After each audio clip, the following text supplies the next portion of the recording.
5,000 ఇచ్చిందంటే అసలు దేనికోసం ఇచ్చిందో ఆమె మాటలోనే విందాం మనం. విందామా? వింటే ఒకసారి గట్టిగా చప్పట్లతో ఆహ్వానం.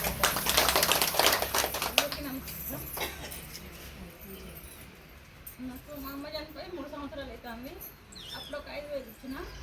మొన్న మా నాన్న చనిపోయి 3 నెలలు అవుతుంది.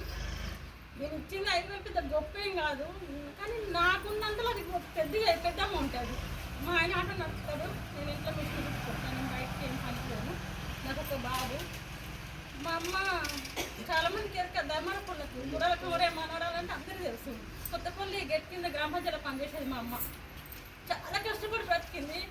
మా అమ్మ కష్టానికి ప్రతిఫలంగా మా తమ్ముడు టీచర్ జాబ్ వచ్చింది. బాగా చదువుకున్నాడు, టీచర్ జాబ్ చేస్తాడు మంచిగా. కానీ మా అమ్మ కూర్చుండి తినే టైంలో చనిపోయింది.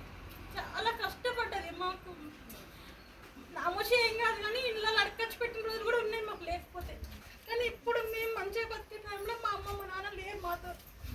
మా అమ్మ నాన్నని చూసుకుంటా అని నాకు దోచిన కాడికి కథ ఎక్కితే నాకు ఏం రాదు. వాళ్ళకు మా అందని టీలని అంత నాకు నైట్ అంత పెద్ద ప్రాబ్లం అయింది. కానీ నేను ఎప్పుడైనా కనీసం నాకు తోచిన దాంట్లో